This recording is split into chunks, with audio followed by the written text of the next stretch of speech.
Hi guys, good morning mayam. Ngasidi Meragi Purnima numigni mayamdasu Meragi Purnima na lakpada yaifaba ngakto iminarse haina haizari aina ngamjaba Meragi Purnima numisida Lakshmi Imagi Puja adum kachayebako ado Lakshmi Imagi Puja kachanabagi potlam aina ngamjaba kharadang leijarugena loishanba hawrae pochai khara leiruge bazarda chatlaga laida horen katnaba Lakshmi Ima Puja taujaba numit mera hauchongba numit su tabanina mayam laigi ngamjaba akhoina haijaba haitare adu kachanaba pochai khara leiruge mayam adum ai blog se adum haujalagi mayam adum yengbiyo khao do sagarani papa thole to khao gi loi mo tare me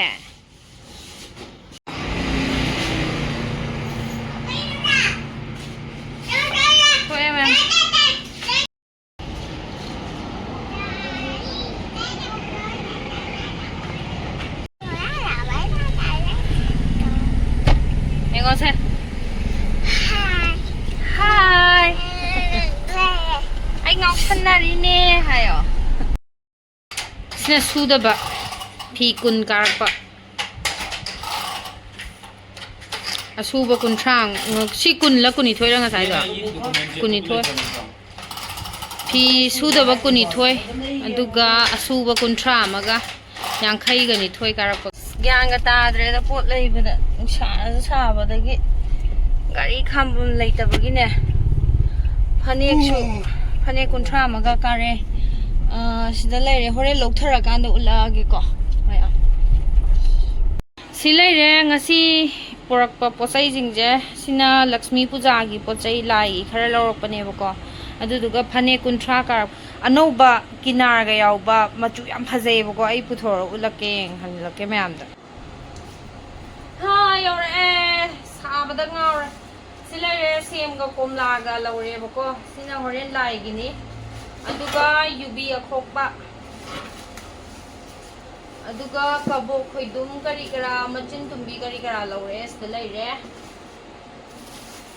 kwa du candle sindur kai ka ma'am lawre mayam na te lai gi changbado cooler ma khonji di khara ignore to bi badari ma'am lai satta bani na lai ju lai sala e aduga kaino aigi kaino shampoo do adudo shampoo je si je khujao amani ko hana gi duga siga hana gi sina phanam hele ong taw chaw da sina ai hana gi tungkhan baduna ne aina kwajatra da lothokre bako aduduga sana khara lepe sana macha ma lepe khara nate duga kaino arembaduna dum sijanare bako khoi aduga sum Lakshmi Puja numidina arangba amdi longning ba haitare ina handa si je me lore still gi duken duk thana ba kaino ga si dina pitrai gi haidura kari haidura khangde si je ga lore baka sidana yubi lore horen lai gi ladu semna ba yubi ladu semna ba aduga kismis lore baka angur lore slere angur aduga haijanga lafoi gana silai si gai na lai gi tharom gai aduga la silai re sina lai gi tharom gai si aina yenghala ke haiba kai to yenghala apinar ha be mem yam phajai pot loi phajai banda ki pot ke ai tingtho ulap pe ra khang de da tingtho pa je pamure da tingtho gumge aduga contrast ki type da si je ong ne siga je machu handaki machu gai din chaloi ku phaja mane to adagi siga je machu ja ka pini loi lai je aseng bana di loi hele ko phaja ba adagi si budi hanai machu gi hanjale edum nuga si du anobani orange ta ne masu yam yaga phajaba mi yang ngong thwe ba ayak pane ga haraga season ma masu do de ang ngong thwe ba ko si je ngong thopi ma tu oe ba aduga si du mi ya si utkra ba mi ya sala ko mi am pa ma tu oe ba si ga jo phajaba ne ꯑꯗꯒꯤ ꯁꯤ ꯃꯆꯨꯒ ꯃꯆꯨ ꯂꯣꯏ ꯐꯖꯩꯗ ꯁꯤꯁꯨ ꯐꯖꯩ ꯍꯟꯗꯛ ꯑꯩꯅꯅꯦ ꯃꯆꯨꯗꯣ ꯑꯌꯥꯛꯄ ꯍꯥꯟꯅꯒꯤ ꯑꯌꯥꯛꯄ ꯌꯥꯝ ꯂꯩꯔꯦ ꯑꯗꯨꯅ ꯑꯋꯥꯎꯕꯗ ꯈꯔ ꯍꯧꯖꯤꯛ ꯁꯨꯒꯗꯧꯕꯒꯤ ꯂꯩꯍꯧꯕꯁꯤꯡꯗꯣ ꯑꯁ ꯈꯨꯐꯖꯕꯅꯤ ꯑꯗꯨꯒ ꯈꯨꯅꯥꯟ ꯑꯃꯅꯦ ꯁꯤ ꯃꯆꯨꯁꯦ ꯆꯋꯥꯏ ꯃꯆꯨꯗꯩ ꯈꯔ ꯋꯥꯎꯊꯣꯛꯄ ꯍꯥꯏꯗꯣꯏꯔꯣ ꯈꯪꯗꯦ ꯁꯤꯁꯨ ꯌꯥꯝ ꯐꯖꯩꯌꯦꯕ ꯑꯗꯒꯤ ꯁꯤꯒꯤ ꯇꯥꯡꯒꯣꯡ ꯅꯥꯏꯕꯤ ꯃꯥꯟꯕ ꯃꯆꯨꯁꯦ ꯇꯥꯡꯒꯣꯡ ꯅꯥꯏꯕ ꯃꯥꯜꯂꯦꯕꯀꯣ ꯀꯩꯅꯣ ꯇꯧꯔꯀꯥꯟꯗ ꯂꯧꯊꯣꯛꯑꯀꯥꯟꯗ ꯁꯤꯁꯦ ꯌꯥꯝ ꯐꯖꯩ ꯁꯤꯁꯨ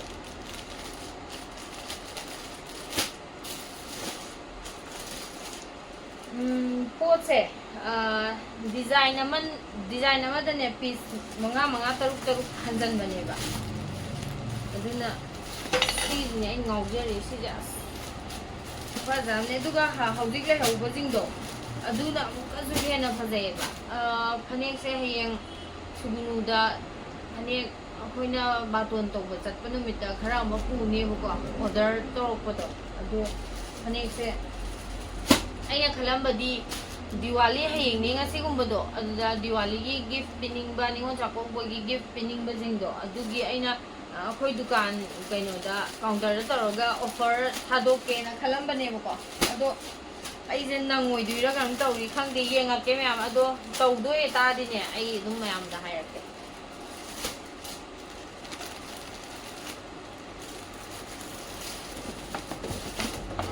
ꯃꯐꯝ ꯂꯩꯇꯕꯩ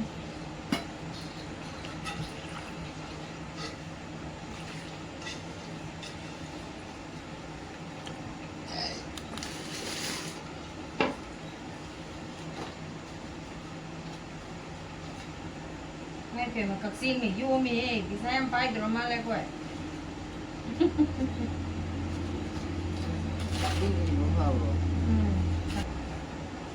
Không một.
Nói dối tôi. Ê, ê.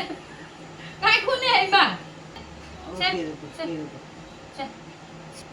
Puri aman lebih ya. Aku lagi ini lah. Baby yang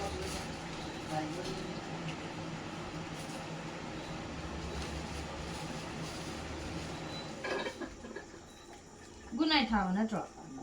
Good night thảo thì nó thật là. Đấy nè. Nó tông kì.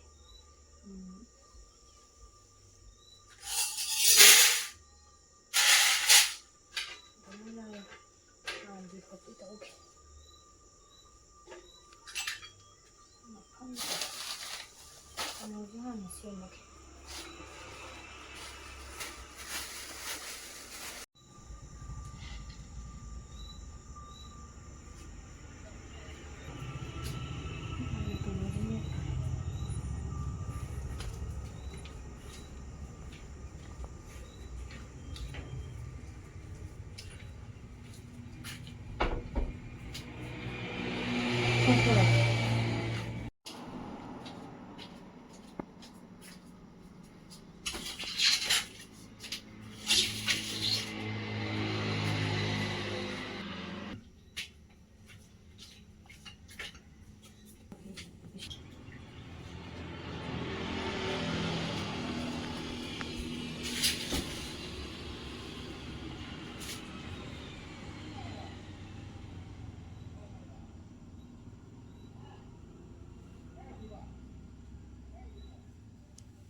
Plastic giyak kya ba?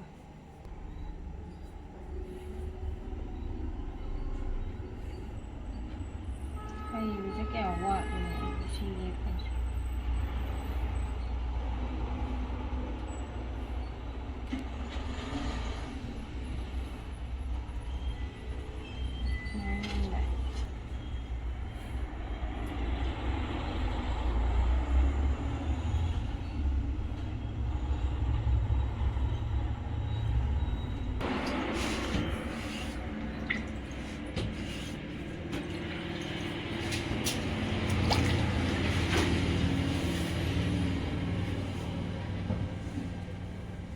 Counter asumda oirambagi adagi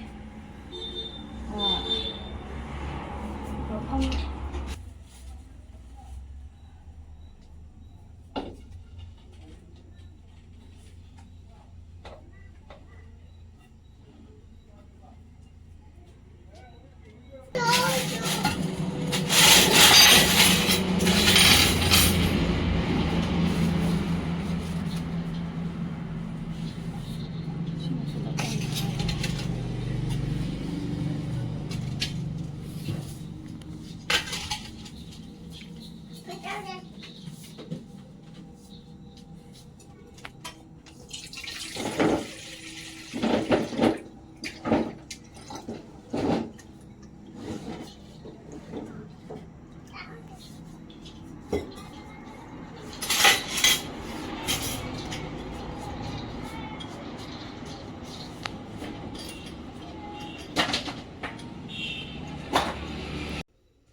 Tu. Lai Joy. Hoi ba se. Lai Joy han to ra je du ka sao ba. Là. Se.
Của mẹ.